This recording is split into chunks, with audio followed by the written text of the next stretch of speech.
Hello, everyone, and thank you for joining us today here. My name is Yotam. I'm a PhD student and also one of the organizers of Hope for Israel Alliance. We have a broad audience here from all around the world, so feel free to write in the chat your name and where you're from. So before we start, a couple of notes. If anyone needs captions, we have those available via the Zoom. And if you have any questions throughout the webinar or request any assistance, please feel free to place them in the Q&A. Today's webinar is brought to you by Hope for Israel Alliance and American Israel Democracy Coalition, AID Coalition. Hope for Israel Alliance, HIA, is a Zionist grassroots activist movement formed following October 7th, and AID Coalition is a US-based organization dedicated to strengthening and preserving democratic foundations of the State of Israel. To learn more about both organizations, please feel free to follow the links in the chat. Today's webinar is titled Under Fire, the War's Impact on Academia and Health in Israel. And we have with us a group of 5 great speakers. But first, let me introduce Michelle Stravitz, who will lead today's conversation. Michelle is the CEO of American Jewish Medical Association, AJMA, a growing network of Jewish healthcare professionals committed to standing against anti-Semitism and promoting excellence in the medical field. Michelle, thank you for being with us. Thank you so much. It's my pleasure to be here for this incredible webinar. Again, my name is Michelle Stravitz. I'm the CEO of the American Jewish Medical Association, otherwise known as AJMA. AJMA was formed in the wake of October 8th, 2023, in the aftermath of October 7th, in response to anti-Semitism in the healthcare space and a desire for Jewish healthcare professionals to stand solidly with Israel and their Israeli colleagues. The AJMA is a non-political, non-profit organization comprised of Jewish healthcare professionals and trainees with the mission to build an empowered community of Jewish healthcare professionals committed to combating all sorts of discrimination, including anti-Semitism, and promoting merit and excellence. AJMA has membership categories for all disciplines in healthcare, from physicians to nurses to hospital chaplains, public health, and psychotherapists. We cast a wide net across all disciplines, across this training spectrum, whether you're a medical student or even a pre-med, or you're a retiree, there's a membership category at AJMA for you. And if you're not a health professional, you can even join as a friend of AJMA. So I do invite all of you to take a look at our website, which will be in the chat, and to consider joining AJMA. We want every voice to be heard. Today, we have an extraordinary panel for you. I'm going to just introduce each featured speaker briefly, and then I will call upon each one in turn. So first, we have Professor Noga Kronfeld-Schor, Chair of the new Environmental School and the School of Zoology at Tel Aviv University, former Chief Scientist at the Israeli Ministry of Environmental Protection, and incoming Rector of Tel Aviv University.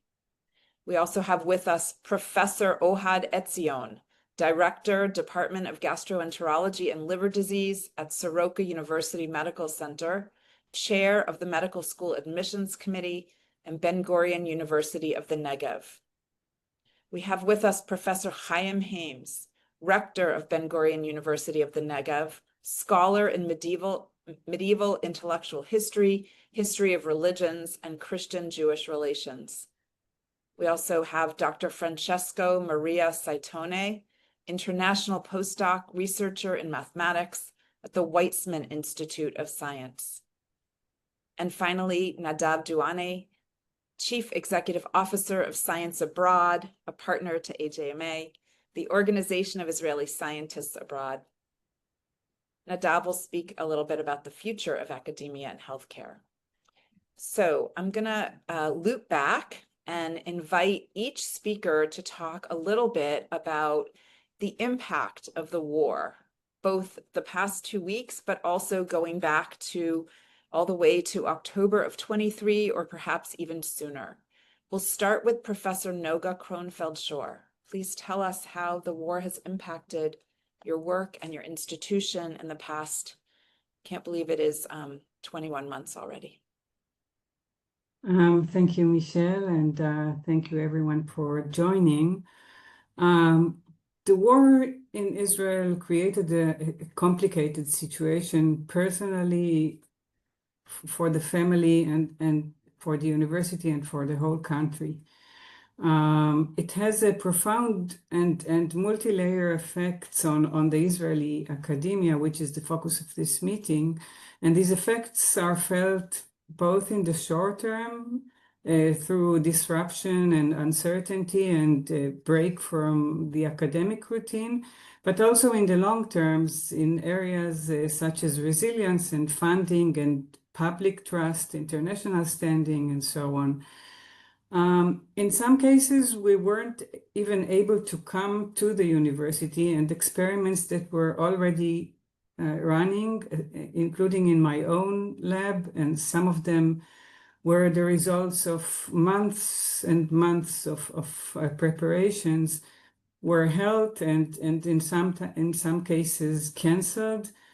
Faculty and students that were abroad could not come back to Israel during the last 2 or 3 weeks. And on the other hand, we could not travel abroad. And I personally had 2 really important meetings during this period that were canceled. And one of them was launching of a project that I'm working on for an international launch for a project that I've been working on for more than 2 years now, and I'm heading this project and I couldn't participate, which was a huge disappointment.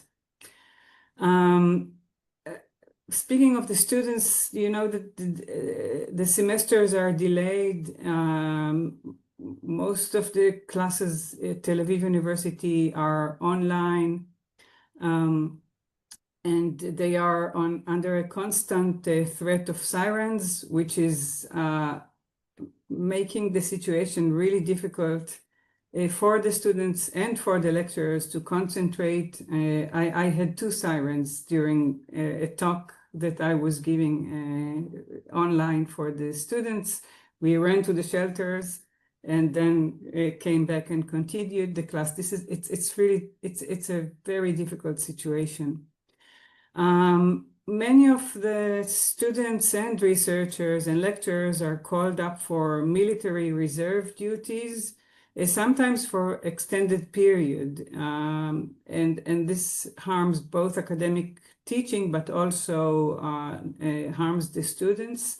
I have a daughter and a son. Both of them did hundreds of days of reserve during the past 2 years, and both of them are students. One is a medical student and the other is studying life sciences. And their grades are down and they are losing semesters. They will have to study more, even though we're trying to go and help. We're trying to help our students that are on reserves, but it's not completely possible. Many students and staff are emotionally and financially and actually practically also affected. Some are displaced, some are grieving. Many of us are participating in demonstrations, supporting the hostages' families. There was one Iranian missile. So Tel Aviv University didn't suffer. We'll hear from Chaim from Ben-Gurion University and also from Weizmann, Francesco and Weizmann Institute. But Tel Aviv University also had one missile hitting right next to the university, next to the students' dorms. Luckily, there were no studies during that day. The university issued a request from all staff and faculty not to come to the university that day. The university itself suffered a physical damage estimated by about 5 million shekels, which is not much compared to Ben-Gurion and Weizmann. But about 200 students and 70 faculty, 70 employees lost their homes. Including one of my sisters, which is living with me now. She's a medical doctor and she works at the university.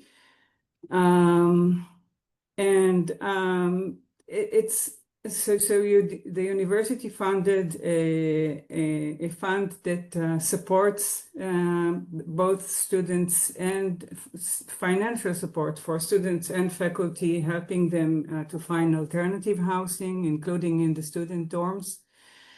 And also a center for psychological support for everyone who needs it at the university. Looking outside at the partnerships, especially international collaborations, again, we face both formal and informal boycotts from institutions and sometimes from colleagues and from international conferences. We see a huge drop in international students' registration to our university, to all programs, a drop in application and participation in international conferences that we are holding. And on the other hand, cancellation of keynote speakers, of university professors in international conferences. Sometimes it's more polite, sometimes it's less polite, but it's happening quite a lot. I myself received an email from a colleague, in this case it was South Africa, saying, I no longer want to have any connection with you or your country. And it's someone that I've been working with for a long time. I just yesterday received another public letter of protest and boycott by one of the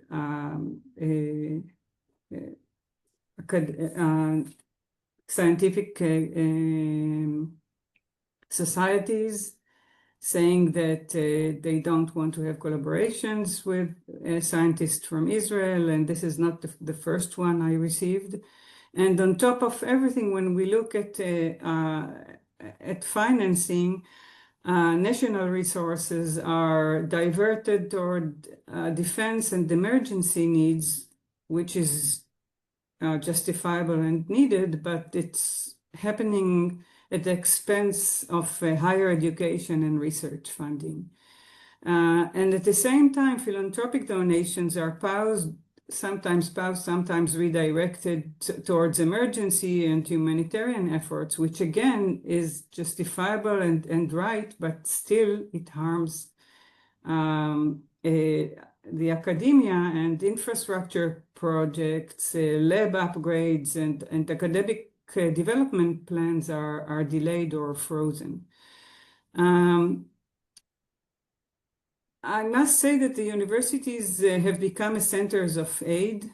As I said, we and other universities are providing psychological support, launching community initiatives, hosting people that lost their homes and more. The war actually challenged the Israeli academia like never before.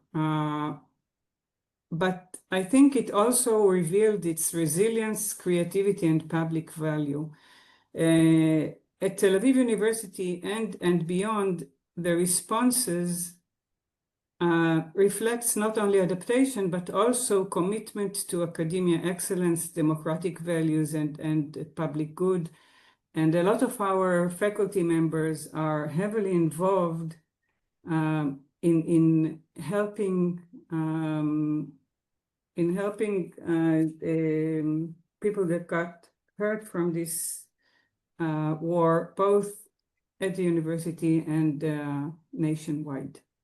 Professor, thank you very much for giving us that landscape of what's been going on. It is indeed disturbing and distressing, and I'm sure we could talk all day about the impacts of just on academia in this way that is happening across the board.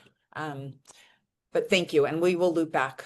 I'd like to move on and ask Professor Ohad Etzion to join us and talk a little bit about what has happened at Soroka. We all know that very recently unfortunately, the attack on Soroka Hospital. And I believe you have some photos or slides to share with us. Yes, first, thank you, everyone, and the moderators for having me. I want to start with a short background about the unique position of Soroka Medical Center in the Israeli health system. Soroka is the single tertiary care center in southern Israel, and as such, it provides advanced medical care as a first responder single-handedly to a population of over 1 million people. And that includes any type of medical event, large-scale medical event, whether it's an infectious disease event like a COVID epidemic, or casualties from civilian causes like multiple car vehicle accidents, or military events. And this has actually been our mainstay throughout the past several years, where we've been coping with multiple casualties arriving from the Gaza Strip and other regions. And it reached its peak, sort of, to speak, in the October 7th mass event, where over 700 casualties arrived at the hospital within 24 hours. This is the largest ever described mass medical casualty event, at least in the Western Hemisphere.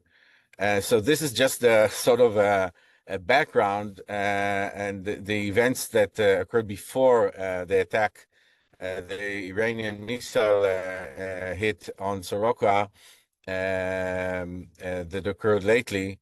So we are quite prepared to almost any scenario, and practice a lot on such event. And actually, we are very resilient and agile. And Soroka, despite being a very large hospital with over 5,000 medical personnel, doctors, nurses, and other medical professionals, it's a very close-knit operation, and most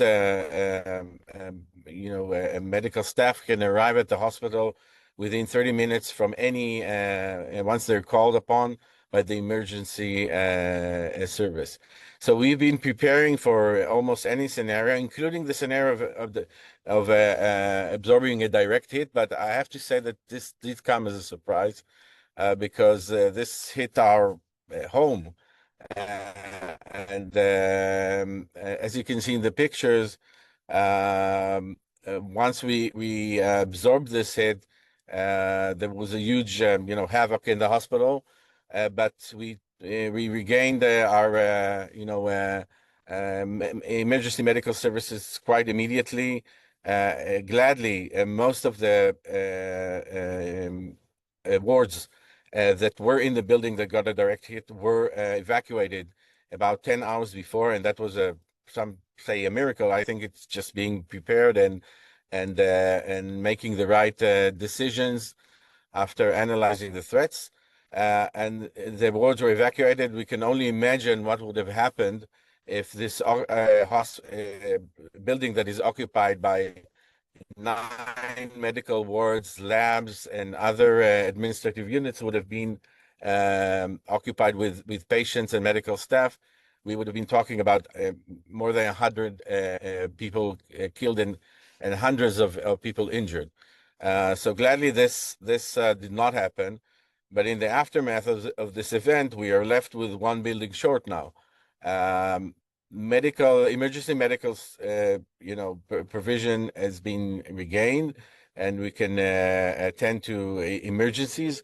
But many other services, which are ambulatory in nature, have been compromised, and we cannot provide the same level of care with 14. We're short of 14 operating rooms now, because many of the operating rooms are located in the northern medical building that got a direct hit, and other buildings from the blast have also suffered damage, although to a lesser extent. But still, it's very hard to have an outpatient clinic in a room that does not have windows. So many ambulatory services have also been compromised, and we are now entering a process of renovation of the main building and also the other units that suffer damage. And this is a very slow, as you know, process that will take over a year, and which means that our ability to provide top-notch medical care is now compromised. We are at 60 to 70% of our baseline capabilities. Wow. Thank you so much. I do want to ask one direct question, which I know a lot of people have wanted to know, and then we'll move on to the next introductory speaker. You said it was just planning, but how did it come that 10 hours before the hit that the key departments were evacuated, that the patients were evacuated? That was unbelievable. Yeah. So there were actually a lot of there's an emergency operations center that is meeting every day, a couple of times a day, receiving information from multiple sources, the army, government, and other resources, and analyzing what the threats are to the hospital, what and how it needs to prepare for such a. So the leading scenario was that there's going to be multiple hits in Beersheba, and we for that reason we evacuated 2/3 of the hospital. We released a lot of patients or transferred them to other medical care centers in central Israel before the attack. So the hospital was relatively vacant, compared to our usual patient flow, and so this was the main scenario that we were preparing for. Now we did have estimations that a direct hit, we could suffer a direct hit, and the question was whether how likely it is to happen. And if so, where should we move, transfer the patient within the hospital? Because not all patients can be discharged. And that decision was taken just, the evening before. This building is not heavily occupied.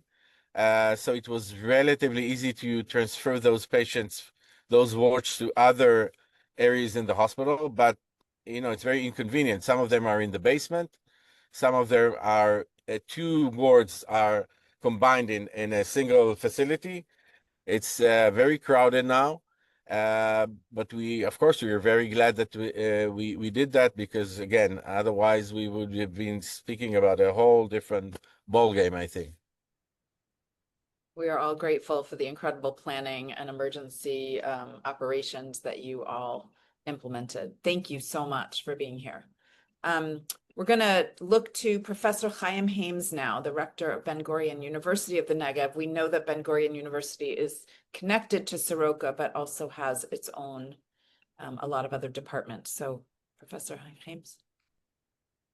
Hi, and good evening. I'm very happy to be here. I would like to start, as I do every official thing that I do in the university, and that's by reminding everyone that today is 640 days.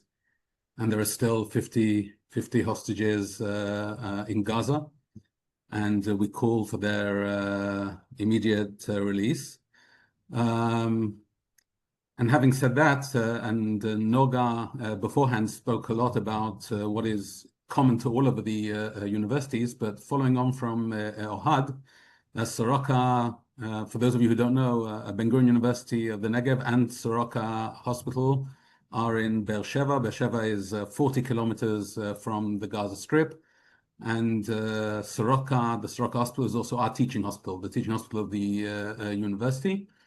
And in the building that was directly hit, we had some of our professors have their labs, and much of their work was destroyed and will probably take between months and years to recover and go back to where they were before the missile hit the hospital. The missile, of course, also impacted the university. The blast impacted the university. About 30 buildings were damaged in one way or another, but no one was harmed, and that I think is the most important thing. Physical damage can be repaired, and the university is in the process of repairing the damage. I have to say that our library sadly really got damaged quite badly, and even though we've now just started the exam period, and the library is generally full of students preparing for exams, sadly that space is unusable at the moment. We hope that within the next week or so we'll be able to make it semi can be used again, not the whole building, but 2 or 3 out of the 5 will be usable. So I will also say that I actually live in Beersheba, and for those of you who remember, just not so long ago, the last missile that fell, almost the last missile that fell before the ceasefire was announced, fell in Beersheba again, not the one that fell in Soroka, and it fell 300 meters from our home, and sadly 4 people were killed, sitting in their safe rooms, right? And we were in our safe room as well, and the whole house, including the safe room, shook.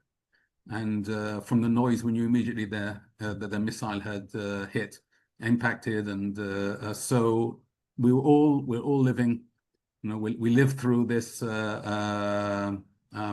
these 12 days, which I have to admit were in many ways far worse than everything that we've experienced, except for, of course, October the 7th, which was of a magnitude of its own.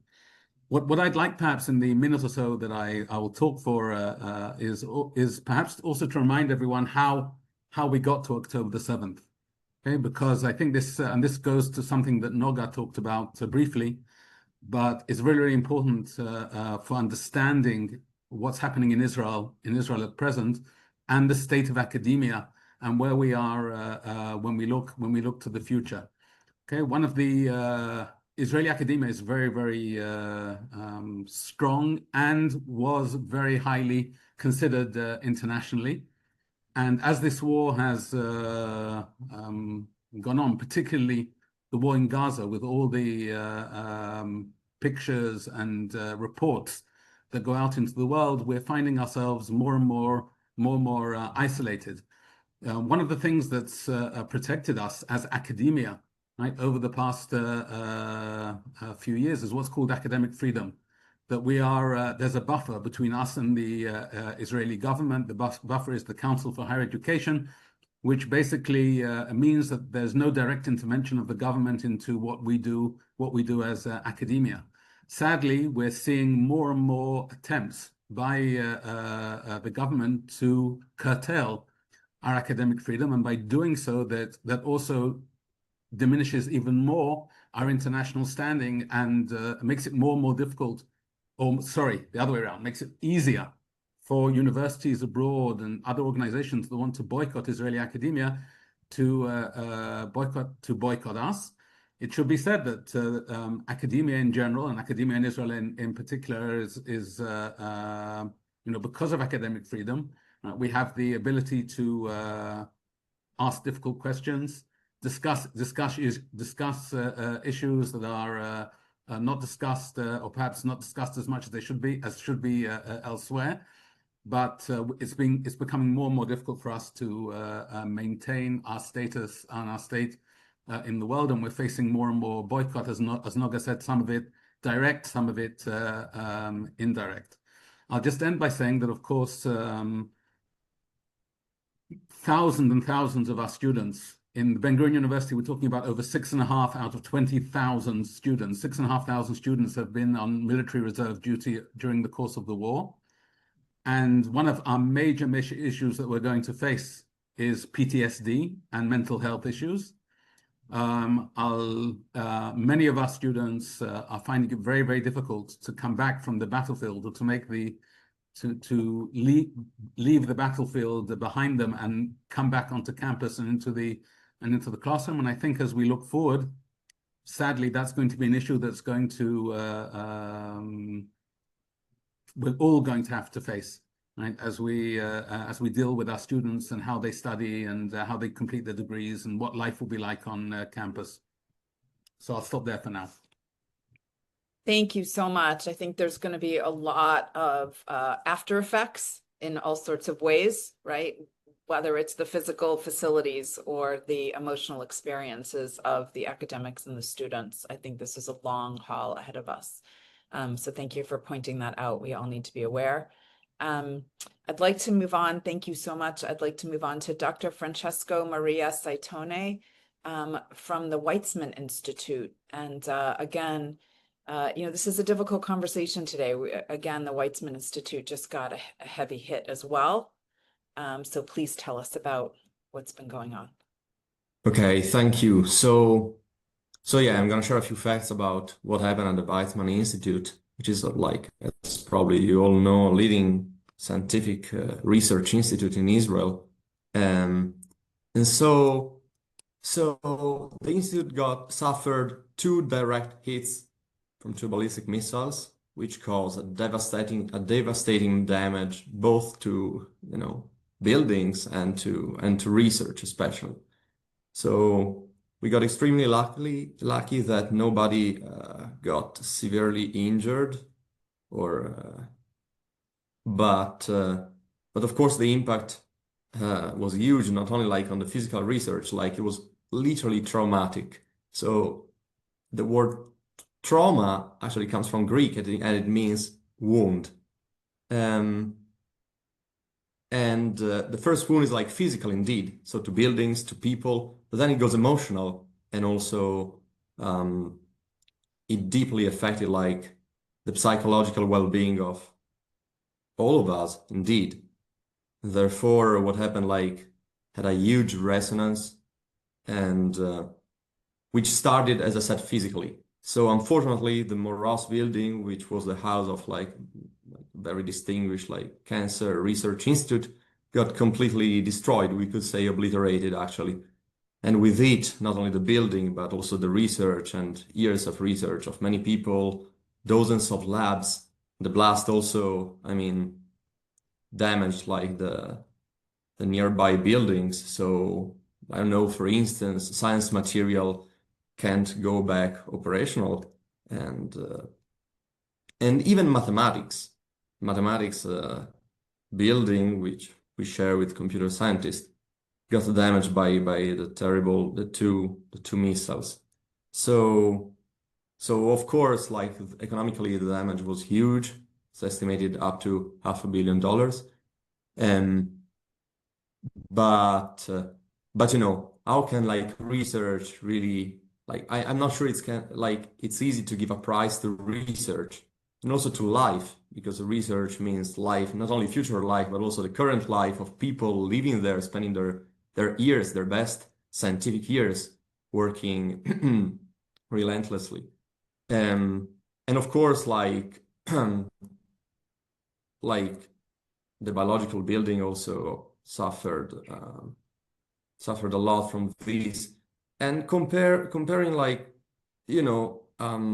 branches of science where you actually need instruments and like advanced technology to mathematics may sound a bit funny, because actually after all we need is like an office, a blackboard, and maybe a laptop. And we still have most of them. I don't have my office anymore, but I still have a whiteboard and a laptop. But I would like to point out that that offices and labs as well, beside the material aspect of them, they are like an extension of the persons and of the people. Like we could say that properties are extensions of human beings. And so if you allow me to compare a human mind, our mind, to a house, right? Our offices and our labs are an extension of it, where something very important takes place. They're not only physical places, but they're also like places of our souls, of ours, like intellect. And so, of course, this created like a great dysphoria, because thanks heaven we were all physically fine, although part of our minds were severely affected by all of this. I want to conclude by saying that like a few words about mathematics in particular, which is my field. So it is true that we have the privilege not to rely on instruments, or maybe it's our curse. But at any rate, still comparing like offices to how can I say, rooms in our minds, and we only need our minds to work, that's true. This implies that, you know, broken windows and shattered doors require a lot of time to allow us to go back to the peace of mind that Weizmann always granted us. Was really a corner of paradise, was our corner of paradise. And even in that sense, like the hit was deep. On the other hand, I want to also to say that, of course, like international students are not abundant these days. And also probably in the near future, many people will prefer to look for other opportunities, either for political reasons, which are of course, but also for physical ones, because many people don't feel safe enough in this moment. So besides that, I still feel that Israeli research institutions are very resilient and may offer a lot in terms of like, how can I say, in terms of human resources. Because, you know, after being wounded, of course, there is a period in which the trauma is strong and like one can only see negative part of it. But I do believe that we will recover from this in a way that will enrich also our research. Although now, of course, everything is still so fresh that it's hard to maybe to be so optimistic. Thank you for sharing that. I think there are two things to remember that everyone in the world needs to recognize is that the Weizmann Institute is doing incredible research that benefits the entire world. And what was lost is a hit not only to Israel, but to the entire world, and the science that was damaged. I also appreciate your comment, which I will ask everyone about in a few minutes, about the unique Israeli resilience in all of these sobering impacts. But before we do that, we have one last incredible panelist. I'd like to introduce Nadav Duani to talk a little bit about academia and healthcare and the postdocs and physicians that you are in touch with. Okay, thank you so much. Thank you for everyone for having me here. After October 7, we were sure here in Israel that something will be changed in the world. You know, people were chasing us, you know, BDS movements against Israelis all over the world. And we thought that when people would see what really happened in Israel, how they killed and murdered babies and kids and elders and people and Jews only because they're Jews, and even Muslims here in Israel, something will be changed. And unfortunately, nothing has been changed, and it even became worse than they are running after us from all over the world. So we ask our community, so just a second, a word about Science Abroad. We are an organization, non-political organization that represent 11,000 Israeli PhDs, MDs, MD students in more than 39 countries globally. So we ask our community, have you encountered over anti-Semitism in academia or medical center? 24% of our community's members say yes. 23% say not in direct manner. So we can say that around 48% of our community were facing anti-Semitism directly or indirectly. This is a crazy number. This is something I don't know if we never saw it. Maybe we saw it at the time of the Holocaust, but not in our days, when we thought that the world is more open for Israeli, was more open for Jews, will not be anti-Semitism for us.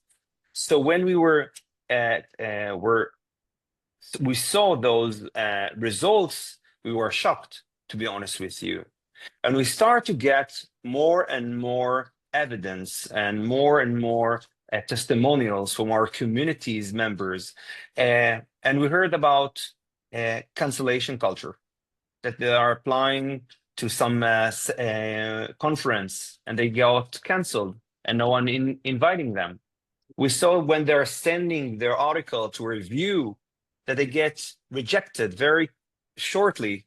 Sometimes it takes months. It should take months. And because someone saw that they're Israeli or Jews by their name, they decided to reject them very fast. More than that, postdoc, that this is the majority of our community that are applying now the last 2 years to get a position as a postdocs in university, getting rejected because they're Israelis.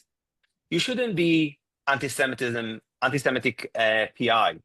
You just need to think, oh, I don't need those Israelis in my lab because they are troublemakers. They will be here, and the BDS movement will come here and will fight me. So not take them at all. Why need to deal with them at all? So we see that crystal clear that there is a lot of anti-Semitism in the academia. And it's more than that. It's a Jew hatred. We shouldn't close our eyes and think this is something else. This is exactly of Jew hatred. The International Sociological Association just decided to boycott the Israeli association, the local association here in Israel, even though that their leaders were writing articles against the war in Gaza.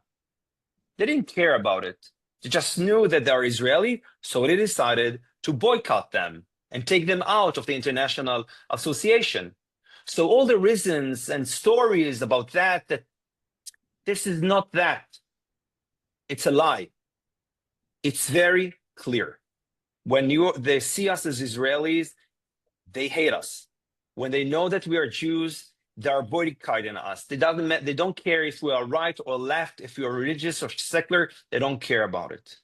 So we need to be proactive. We need to be proactive in all our communities, in all the universities. We need to change the code of conduct. We need to work in the ways that they work. If it's not allowed to hate someone or discriminate someone because of his color of his skin, because of his religious. So we need to make sure that Jew hatred is not acceptable. We need to fight back. I'm sorry that I'm not using an academic language in that issue. We need to fight back. We can't sit down and look on what's going on and say, all right, this is because of the Gaza war. This is not the reason. This is going on because all those organizations that are hating Jews and hate the state of Israel are active. So the colleagues here, my friends here in that panel, talk about things that happen in their specific university or in their specific hospital, but I'm talking from a different point of view because I'm looking globally on our community, all the Israelis that move abroad. And I will tell you another short story because we don't have a lot of time. One of our community member, it's a medical student in Italy, that she was went to reserve here in Israel during the war because she is considered as almost a doctor, medical doctor. And she got approval in advance from the dean of her faculty that told her that she can do their exam by Zoom. So a group of pro-Palestinian in her university, in her class, knew that she is here in Israel, helping soldiers, helping people here in Israel during the war. So they succeed in a way to cancel all her exam in that year. And now she needs to give a special reason why she did it and even go the exams again. This is her last year. She maybe need to do another year in order to get her degree. So this is happening all over, globally, more and more and more. So there is an organization like us, like you mentioned before, Michel Kalaniot, and other organizations that are pro-Israeli. They are active to find a way to bring the Israeli researchers to the front all over the world, in conferences, in universities, in specific labs, in articles. We need to be active. We need to do something in order to make sure that we are still strong as we were before, and we should be stronger in the future. Thank you, Nadav. You're absolutely right. In fact, the American Jewish Medical Association was founded in response to both anti-Semitism in healthcare and our community in the United States and around the world, and to stand strongly with Israel. So if people are interested, they can contact me at the AJMA, and we can connect you to organizations like Kalaniot and Science Abroad and make sure that we are doing everything we can to combat this disturbing trend around the world. I'd like to bring up all of our panelists. We did have some questions that came in the Q&A that I want to pose to several of you. Of course, our time is limited. We won't be able to get to all questions, but I do have a couple that I want to share. There has been a very specific question about, the ORs and talking about, when you were talking a little earlier, Dr. Etzion, about Soroka and moving the patients around both in the building and to other facilities. Can you talk a little bit about, I know many hospitals in Israel have underground or garage facilities. Can you talk a little bit about departments like the operating rooms or other departments that are put underground and how that works? Yeah, so currently at Soroka, the internal wards are located in the underground -2 underground facility. This facility is not designed for a long-term stay, of course. We've done that before in other in previous rounds, fighting, battles with Gaza in previous rounds, and also during, winter events like mass flu epidemics. But this is not a permanent solution. Therefore, we need to, gain operability within the next few months, at least for these specific wards. And currently, there's sort of triage in the renovation plans for regaining operability. And we have to start with those specific wards that are currently located in a facility that cannot retain them for more than a couple of weeks. Now, again, Soroka does not have a buffer. Okay, it's a single tertiary care center, and we have to provide advanced medical care to the residents of the Negev. We cannot send on a regular basis patients coming to the ER 2 hours or 1.5 hours to the center of Israel for just any patients arriving at the ER. This is just not possible. That's why we have to move fast, and we need to obtain resources, whether it's from the government, from donations, and I think I'm stating the obvious, that this will require a lot of resources and funding and other types of support. Buying medical equipment, renovating the labs and other facilities that besides doing research are providing clinical services. Labs like endocrinology and other labs are providing analyses and of blood samples that are needed to make medical decisions. So this has to happen quite fast. Other services which are more ambulatory in nature, we can rely maybe on other medical centers, but again, this is very inconvenient to the population, and this comes on a sort of a baseline of the medical services in the south being less robust, than other parts of the country. We have fewer doctors and fewer medical personnel in general. So this attack came on top of our already grave situation. This is sort of what we're dealing with right now. When we look at the last 2 weeks in particular, and of course the last 2 years, Israel has, you can look at this and say, there's no other country in the world that has safe rooms in every home or in every neighborhood. There's no other country in the world that has alert systems like Israel does. And there's no other country in the world that has to prepare their hospitals in the way that Israeli hospitals do, with the underground and garage facilities and the preparedness to move patients at a moment's notice in the way that they have to, or evacuate patients. I'd like a couple of you to talk about that element, but in academia and in research. There's no other country in the world that has to, as Professor Kronfeld-Schor was talking about, the students coming in and out of reserves, the students coming in and out of the safe room in the middle of a lecture. And what do you, can you talk a little bit about the sort of measures that we have in place in Israeli academia to support the students and to help them in this unprecedented setting?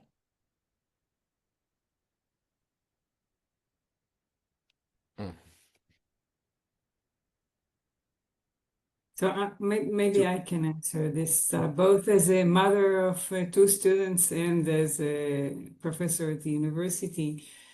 We're really doing our best, but this is a very long period, and it comes on top of the corona, which all the world and academia suffered from, and it is becoming really difficult to help the students.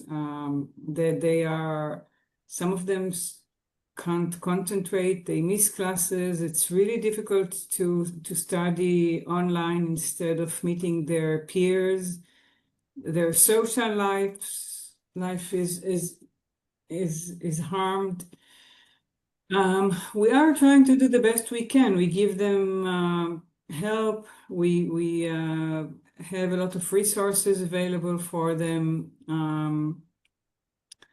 We give them several opportunities to take the exams. But on the other hand, we have to keep the academic level. Yeah. And at least from the point of view of my own children, it doesn't work that well, even though we're trying really hard. So my oldest daughter is a medical student, and she can't skip classes. You can't say I didn't learn one of the physiological systems. So she has to take these courses. And the university is helping her, but she doesn't have the time or the emotional availability to do it, and she's a really good student. I don't have any idea how to do more than we are already doing. Maybe Chaim can add. I think it's a real problem. Chaim? Yeah, I'll just add that I meet hundreds of students and talk to the students on reserve military duty, and I tell them the only thing that we can't give back to them is time. And whatever you say about what's going on, they need time. You can't study. There are no real shortcuts, right? And you need the time to be able to study and the state of mind. And as Noga said, over the last couple of years we've developed detailed programs to help them without compromising the academic excellence. Because that's one thing I also say to them. If we compromise on academic excellence, you'll go out into the job market or want to continue doing research, and you'll find that down the line you'll have lost out. So we don't want to compromise on academic excellence, but where we can, we do want to help and make life slightly easier. So I mean, perhaps I'll also tell a short story which sort of gives an indication of the complexity of what our students are going through. So as students who are on military reserve duty have to carry their machine guns with them. So whenever you see on campus, I know in American campuses, guns on campus can be a big issue, but on Israeli campuses, right? It's par for course, right? It's normal. We see Everywhere. submachine guns all over the place and on campuses. So whenever I see students walking around with submachine guns and I'm walking in the same direction, I ask them, you know, where they are, what they're doing. And so there was this group of 3 students who were walking, and I talked to them and I said, well, you know, where are you serving? They said, we're serving in Gaza. I said, what are you studying? 3rd year electrical engineering students. I said, how come you're on campus? They said, well, our unit is based in one of the kibbutzim just in the Gaza envelope, which is like 40 kilometers away. Most of what we do in Gaza, we do at night. So we have an agreement with our battalion commander that in the morning, when we finish what we're doing, we get in our car, which is parked in the kibbutz, drive back to Beersheba. They said the best thing about it is that we can shower at home. And then they change out of their uniforms, put on their civic clothes, take them submachine guns, come to the university, go to their classes, and then in the afternoon they go back to their flat, change into their uniforms, take everything, go back to Gaza. So of course my obvious question was, When do you sleep? Thank you. That's right. When do you sleep? And they looked at me as if I was absolutely bonkers and said, well, that's the English for mad, and said to me, we're 27. Okay, now, of course, it's not sustainable for any length of time. And when I asked them about if they're managing to keep up with their coursework, they said not really. So yeah, I mean, these are the difficulties that our students face, the difficulties that we face, and as Noga said, we try and help as much as we can, but we can't give them back time. It's an If I may extraordinary add something. set of circumstances. Sorry, go ahead. I think that one way that we could help, and maybe some of the audience could help us with this, is give scholarships to students that were on reserves, so that when they get back to the universities, they don't have to worry about their financial situation, and they can devote all of their time to their studies. We're trying to do that.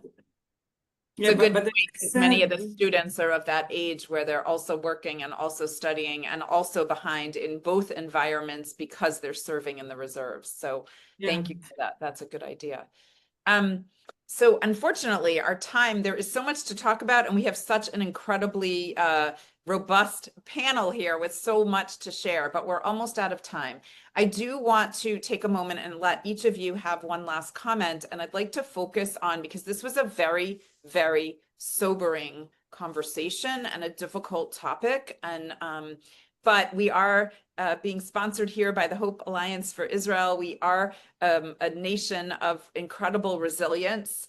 And so I'd like to ask each of you, what gives you hope for Israeli academia? What gives you hope for the Israeli healthcare system and the research that is so important and is done in Israel? So I'll call on, we'll start with Dr. Etzion, Professor Etzion. What gives you hope? Yeah. I think what gives me hope, gives all of us hope, is looking at the young people that are serving, like Chaim mentioned, are not looking for shortcuts. They're very strong, resilient, and they're not in despair.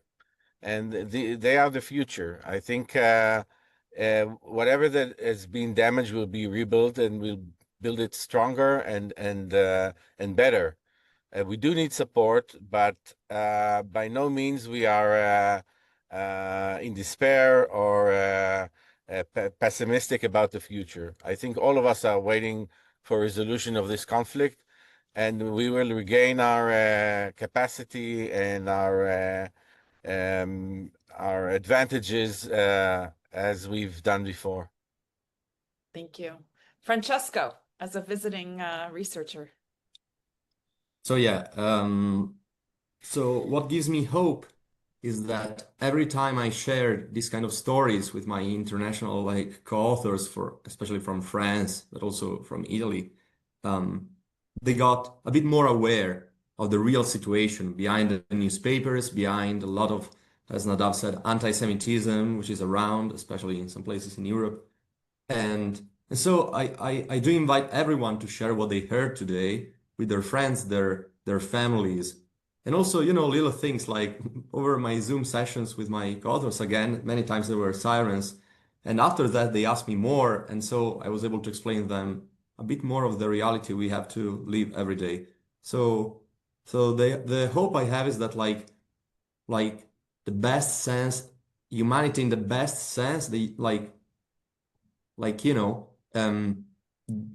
that people, when they get like involved in the real life, in the real stories, usually they drop the ideological barriers they have and they become more humans. And that's what I think is the best, at least, I can do.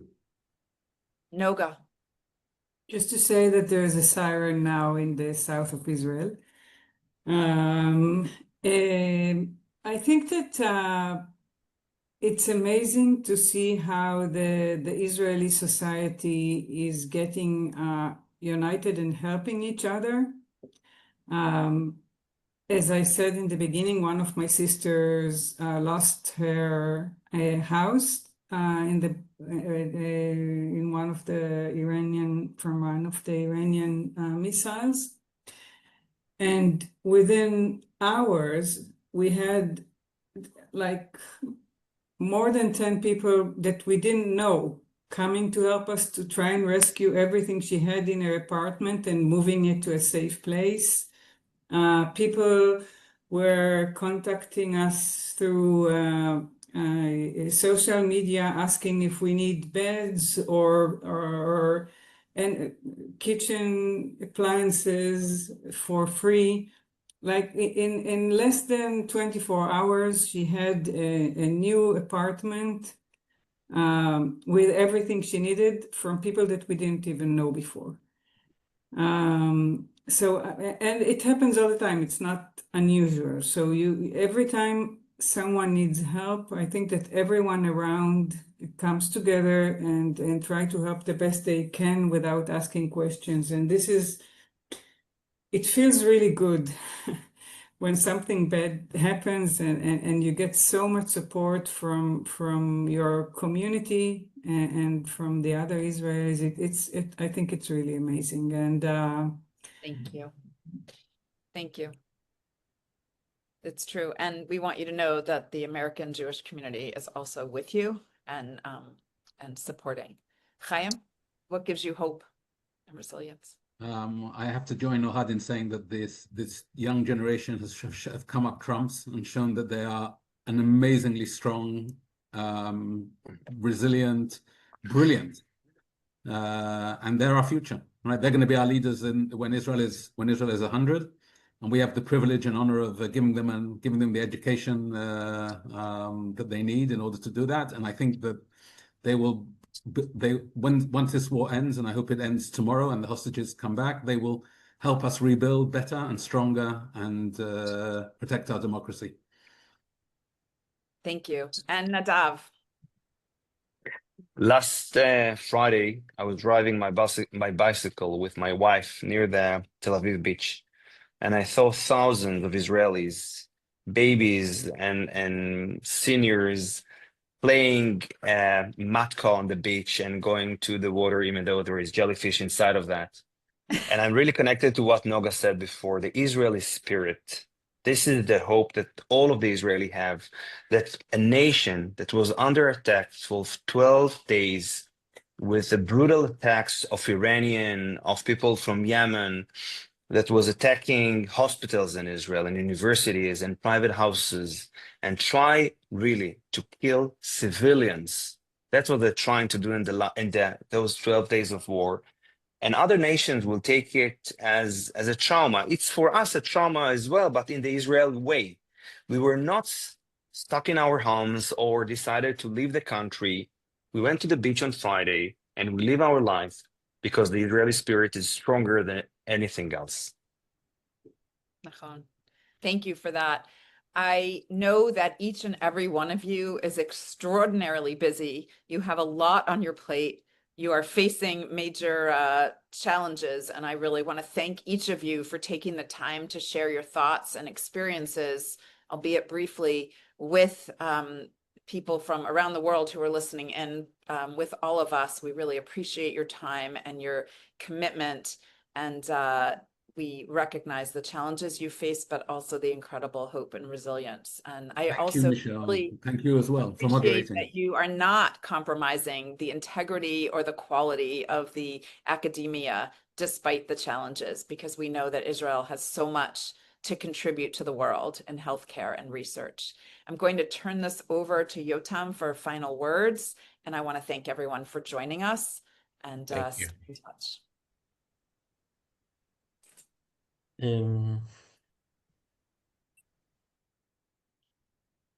Okay.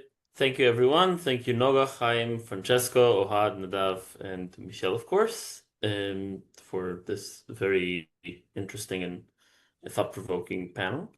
We're building a community that puts such issues on the public agenda. So please join our community in the US and abroad, spread the word, and connect with us via WhatsApp group chats and via our social media. And links will be provided in the chats. Please join us next week for a webinar on fighting digital anti-Semitism. An official announcement will be included and will be sent to you via email and will be shared across our different platforms. And of course, thank you all for joining us today. Wish for a calm and good rest of the week.